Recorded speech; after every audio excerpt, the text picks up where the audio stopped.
Statesmen and world leaders, impressed by JJ's vision and his leadership style, paid visits to Ghana to show their support and forge closer ties with the country. Flight Lieutenant John Rawlings symbolized the new Africa rising out of post-independent neo-colonialism.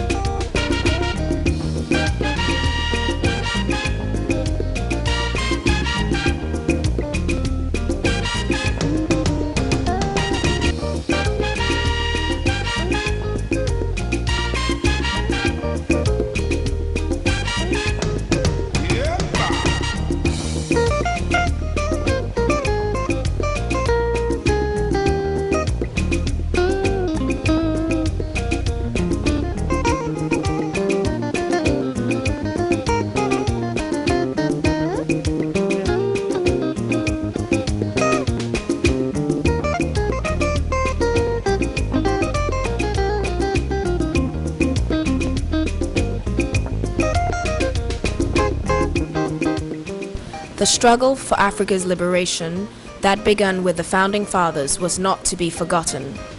The former president of the Republic of Tanzania, Julius Nyerere, was awarded Ghana's highest honor, Order of the Star of Ghana, for his contribution to Pan-Africanism.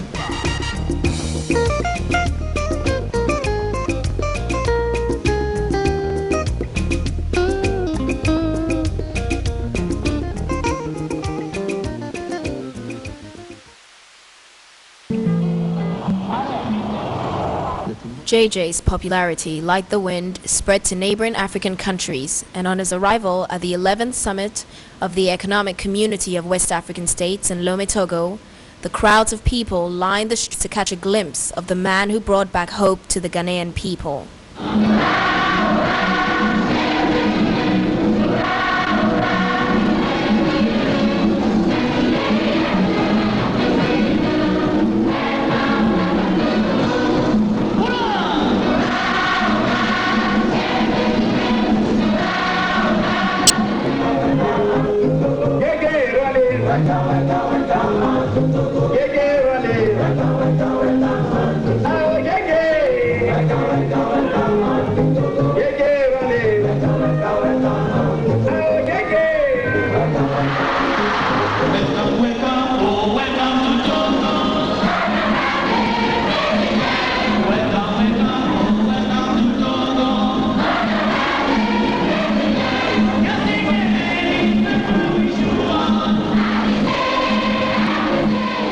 At this summit, West African leaders continued with the objective for an economic community.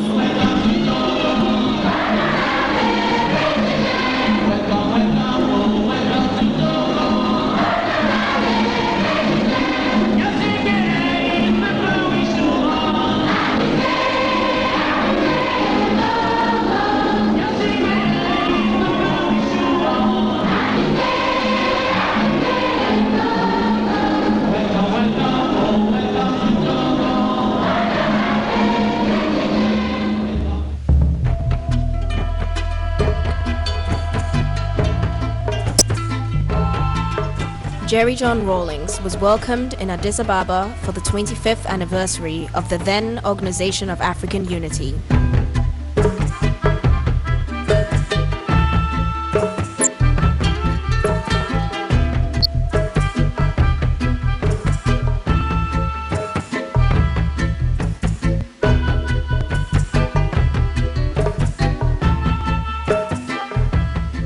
He reiterated Nkrumah's dreams of Pan-Africanism and the continued struggle for a united Africa.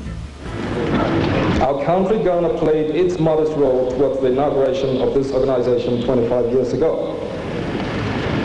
The passion of our visionary first president, Dr. Kwame Nkrumah, for continental unity is unforgettable.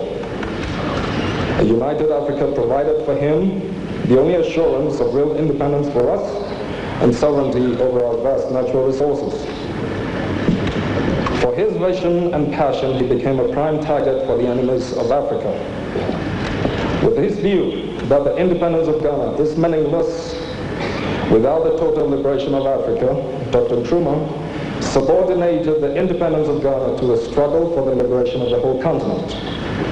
He paid the price for his visionary zeal and boldness.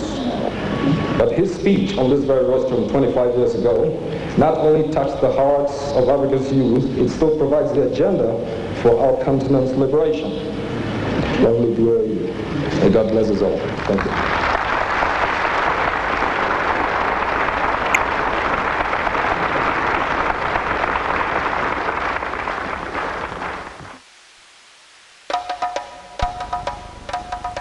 Back on the home front, the process of economic recovery continued, and contact with the grassroots maintained. This kind of popular support kept a strong base for the continued governance of the PNDC. It is only by collective effort that the nation's problems can be solved. There are still some people who would like the nation to go back to childhood, but we are grown up, or should be. We're supposed to be old enough to realize that the nation is now paying the rest of the outstanding bill for those easier days when so many of our resources were squandered.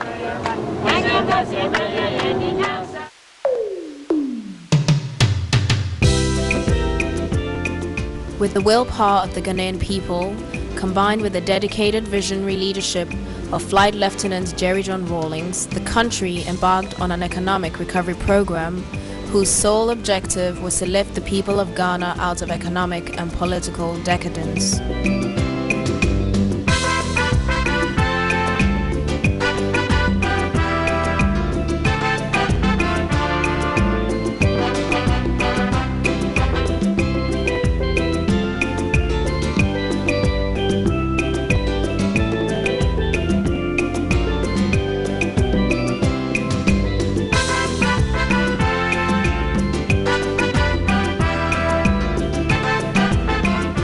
The country's transportation network, which had virtually ground to a halt, was revitalized under the PNDC government through the rehabilitation of old roads and the construction of new ones to link the sources of production to places of export and to assist in the easy movement of people.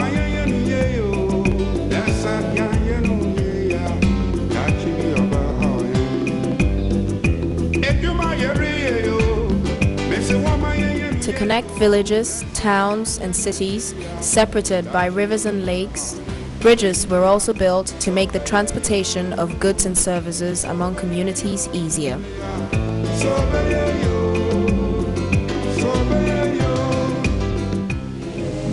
This bridge, which we're commissioning this morning, is a long-term investment to benefit our generation and its successors. It is only one of many infrastructural projects that the PNDC is undertaking around the country to ensure that the economy does not falter again. This bridge belongs to Ghana, but it is more yours because it is Ajamoro. It is your property. Do not see it as government property. All of you assembled here are also the government because the PNDC is a government that is or should be run by the people.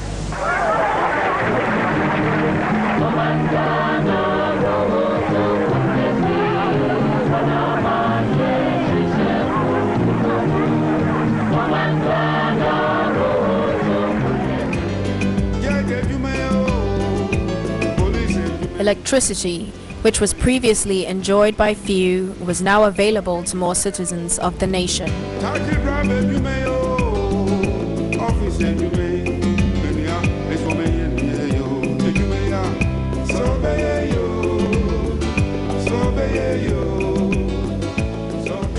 So now that electricity has reached this community, it is important it is used to generate funds for further development. This area, as you know yourselves, is rich in resources. It has extensive clay deposits and also deposits of oyster shells, both of which can form the basis for the manufacture of a variety of products: ceramics, building materials, lime, abrasives, etc. The existing Gari processing industry can be expanded and other agri-based industries can be developed.